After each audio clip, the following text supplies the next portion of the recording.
Individual capacity तक तो ठीक है कि लोग अपने भाइयों की, अपनी बहनों की इस तरह से मदद करते हैं जब भी कोई इस तरह का कोई मुश्किल वक्त उन पर आता है। कि जो गवर्नमेंट है वो भी इस चीज़ का भरपूर फ़ायदा उठाती है, और गवर्नमेंट इतने धड़ल्ले से और इतने ओपन फोरम्स के ऊपर आवाम से चंदा मांगने आ जाती है। थोड़ा सा कोई काम होता नहीं है और कटोरे बाहर निकल आते हैं गवर्नमेंट के। क्या इससे पहले कभी सैलाब नहीं आया था? 2010 का सैलाब किसी को याद नहीं है?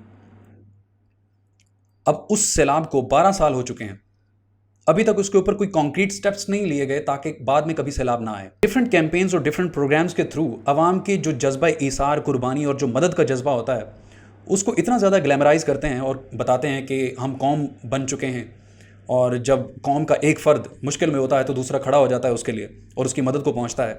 इस तरह के हमें ग्लैमराइज्ड जुमले हमें सुनने को मिलते हैं। कि रिलीजियस स्कॉलर्स क्या करते हैं, आपके जो रिलीजियस स्कॉलर्स हैं वो इसको अल्लाह के ऊपर डाल देते हैं, क्योंकि उन लोगों का तदबीर के ऊपर तो कोई स्टांस है ही नहीं।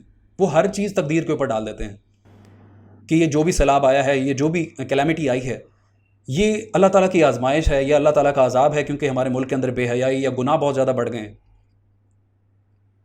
और ये मज़ीद, ये जो गवर्नमेंट होती है उसकी नालायकी के ऊपर मज़ीद पर्दा डालते हैं। बहुत अच्छी बात है कि जो पब्लिक है वो लोगों की इस सिचुएशंस के अंदर मदद करते हैं, लेकिन उसकी मदद के बाद ये भी जो पब्लिक है उसका फ़र्ज़ बनता है कि वो उसके बाद गवर्नमेंट को पूछें कि आपकी पॉलिसी मेकिंग क्या है इसको, ताकि ये चीज़ बार बार, ये दोबारा अगले साल ये फिर ना हो।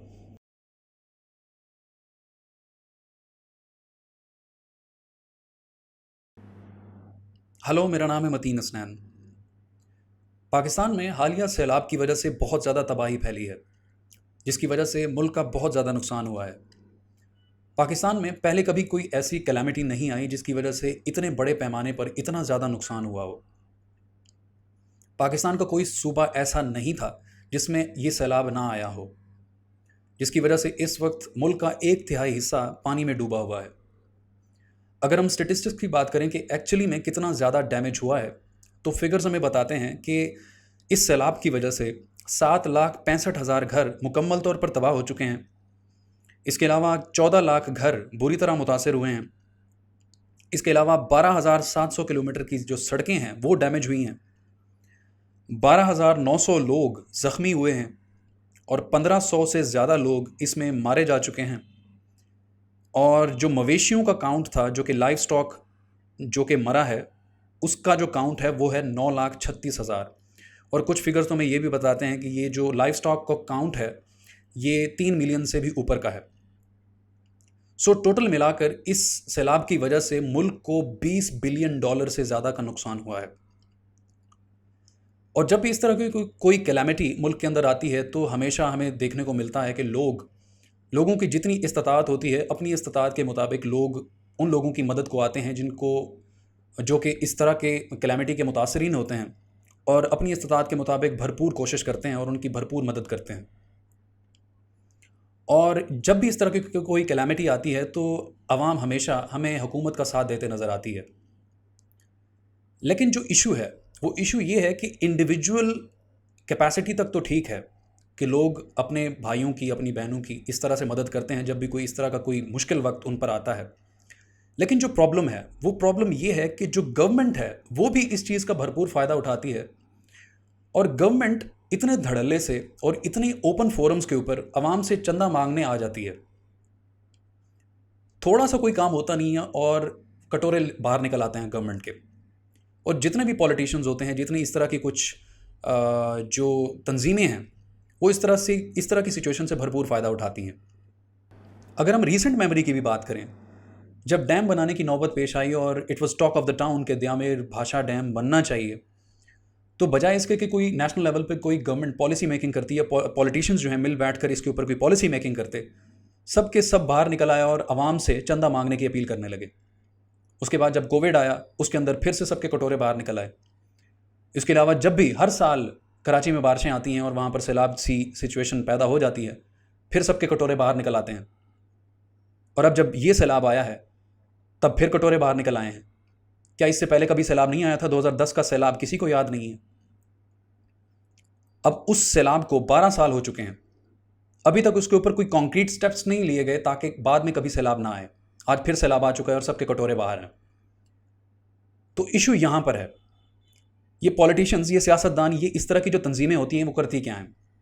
ये डिफरेंट कैंपेन्स और डिफरेंट प्रोग्राम्स के थ्रू अवाम के जो जज्बा ईसार, कुर्बानी और जो मदद का जज्बा होता है उसको इतना ज़्यादा ग्लैमराइज करते हैं और बताते हैं कि हम कौम बन चुके हैं, और जब कौम का एक फ़र्द मुश्किल में होता है तो दूसरा खड़ा हो जाता है उसके लिए और उसकी मदद को पहुंचता है।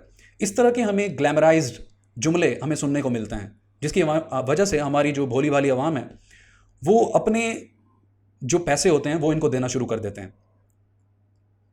वो अच्छी बात है, देने चाहिए, आपको हेल्प करनी चाहिए, लेकिन जो प्रॉब्लम है, प्रॉब्लम ये है कि ये जो इस तरह के जो इश्यूज होते हैं जिसके ऊपर इतने मैसिव स्केल के ऊपर इतना बड़ा डैमेज होता है और नुकसान होता है, वो इस तरह के 10-15 अरब 20 अरब के चंदों से पूरे नहीं होते। अब ये जो हालिया सैलाब है इसके अंदर $20 बिलियन का नुकसान हुआ है। आप चंदे मांग कर बगैर कोई कॉन्क्रीट पॉलिसी मेकिंग के अलावा आप किस तरह से इसकी भरपाई करेंगे? अगर कोई जो गवर्नमेंट है वो कोई ऐसी पॉलिसी मेकिंग इंट्रोड्यूस नहीं करेगी, पॉलिटिशियंस कोई ऐसा बिल पास नहीं करते या कोई ऐसा कोई अरेंजमेंट नहीं किया जाता जिसकी वजह से आगे आने वाले सैलाब जो हैं उनको रोका जा सके, तो ये इस चीज़ का क्या फ़ायदा है?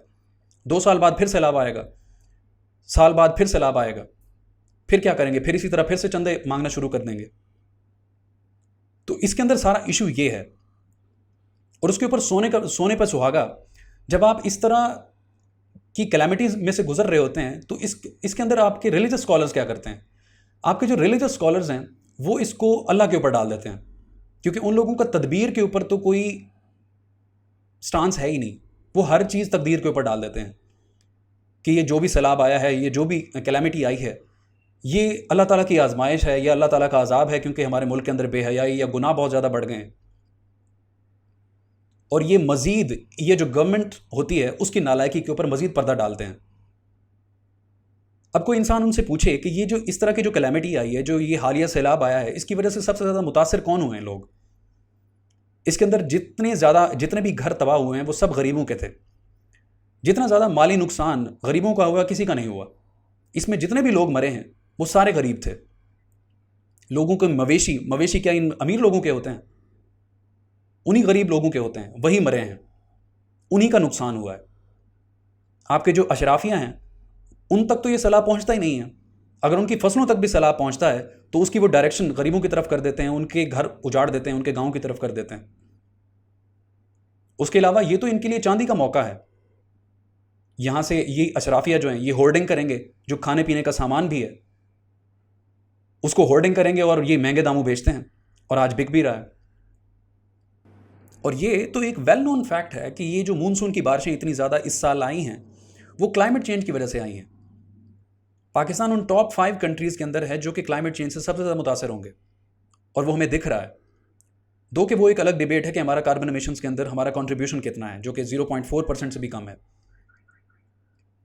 वो बात अपनी जगह, लेकिन हमें इस फैक्ट को देखना पड़ेगा कि हमारी जियोग्राफिकल लोकेशन इतनी सेंसिटिव है कि एक तरफ हमारे पास दुनिया की दूसरी बड़ी ग्लेशियर रेंज है जिसके अंदर 7,000 ग्लेशियर्स हमारे नॉर्थ में खड़े हैं, और दूसरी तरफ हमारे पास समंदर है। और क्लाइमेट चेंज का इस वजह से हम पर बहुत ज़्यादा असर होने वाला है। और ये जो बारिशें हैं ये इस साल नहीं आई, ये अगले साल फिर आएंगी, उससे अगले साल फिर आएंगी, ये मज़ीद बढ़ती जाएंगी।